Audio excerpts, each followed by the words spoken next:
Joe Budden, I don't want to hear You're running a chop shop. Never gave a best YouTuber in the world. Y'all, Adam22 went to Russia and got hair plugs, and he has not been the same since.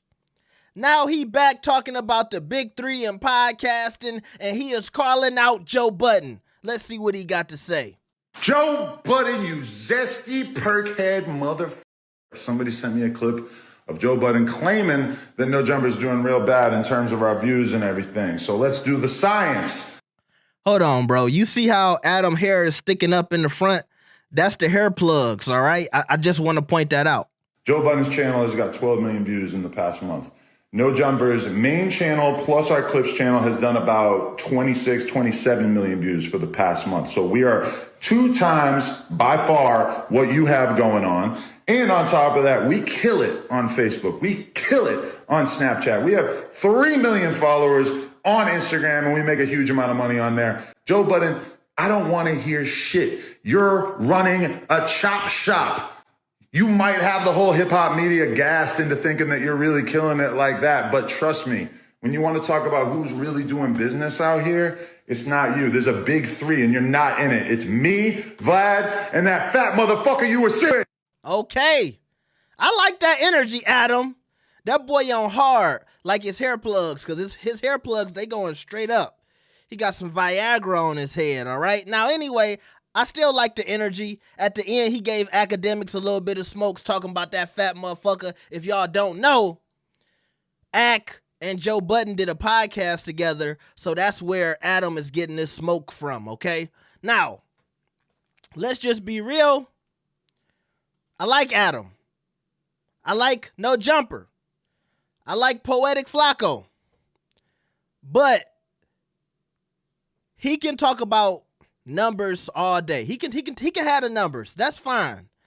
Cause number one, I don't feel like Joe even posts all of his stuff on every platform. Like, I don't think Joe is posting his podcast on Facebook. And he might. But when Adam said we doing numbers on Facebook, I was like, Facebook? That nigga really said Facebook. And look, I know a lot of y'all are still on Facebook, but just for me personally, I'm not impressed by Facebook numbers. Not to say you can't make no money on Facebook. I'm sure you can.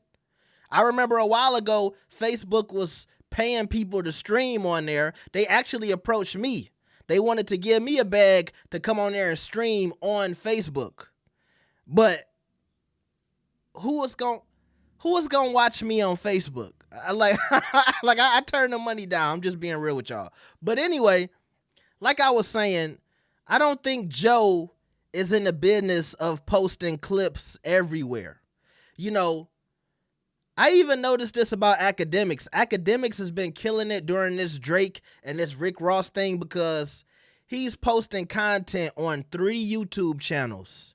And he getting numbers on all 3 channels. I was like, ooh, I know that YouTube check is hitting for academics. But that's the game now. You know, kind of like use your content and put it everywhere. If y'all notice, I've been posting more clips on TikTok and stuff like that too. Because that's the game. Joe, he's not really doing that. And I don't think he needs to. Because here's the thing. When it comes to impact, academics and Joe got it. I don't even know who's number 1 between them. And in my opinion, they represent 2 different sides of hip hop. Now, I could say an older crowd watches Joe Budden, but I know he got a younger crowd too. But here's the thing. Regardless of what side of the aisle their audiences are on, they still kind of merge together because, number 1, they used to do that show together, Everyday Struggle. And number 2, everybody who's watching academics talk about this Drake and Kendrick beef, they're also watching Joe Budden talk about the same stuff.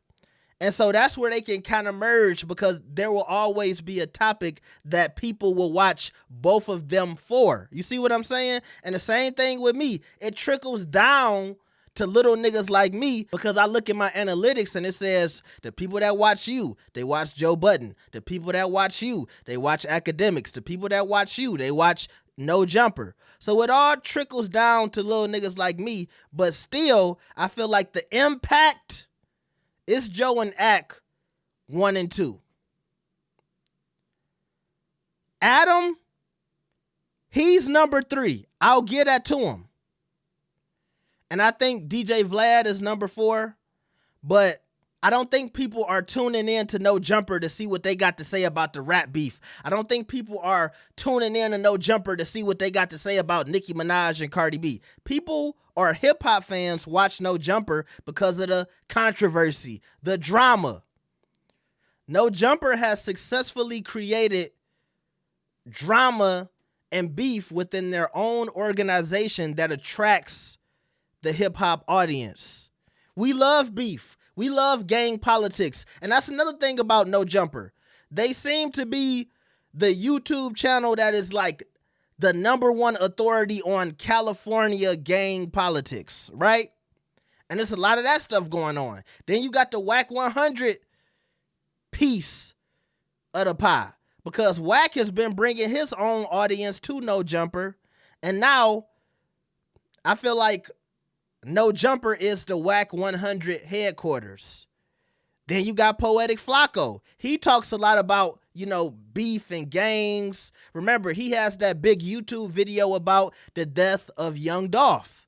You see what I'm saying? So it all kind of goes into beef and controversy, and that's what No Jumper is like the number one source for. They even now making videos about like their own internal drama.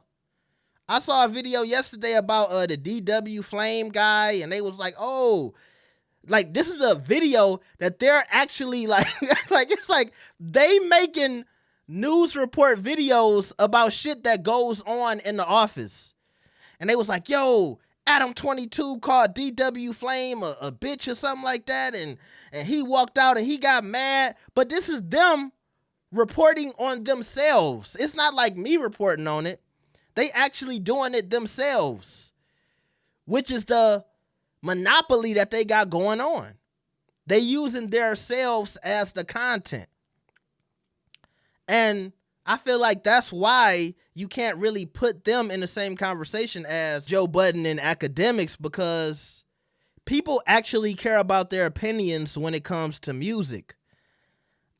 I don't really care about what people at No Jumper got to say about music. I'm not really tuning in to see what they got to say about current topics or, different stories in the news when it pertains to music or anything else.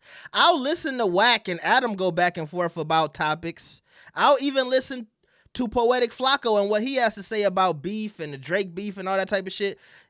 But other than those three people, I don't really care what anybody else at No Jumper has to say about music. And I think most of the audience feels the same. I think most of those dudes up there at No Jumper, they're there to start beef and drama. And I feel like it's Flacco and Adam's job to spark the flame. They light the shit on fire, and they let all of them other niggas blow some air on it, blow some wind on it to keep the fire going. And you can even look at the numbers. The biggest numbers at No Jumper is their beef or their internal beef, videos. Whether it's the dude the other week, he was going off talking about on Pyru and on Blood and all that other stuff and Kill Squad. I forgot who it was. I don't remember all of these dudes' names, but that's when they get the numbers. Now, I'm sorry to go on a rant, but y'all know, I pay attention to this shit. I hope I said something that was valuable to somebody out there. But do you think that No Jumper is top 3 when it comes to hip hop media? Or do you feel like maybe No Jumper is behind DJ Vlad? Or do you think No Jumper should be in the same category as a Joe Budden or a Academics? I don't know. Y'all let me know. Make sure you like the video and subscribe. I will see y'all next time. Peace.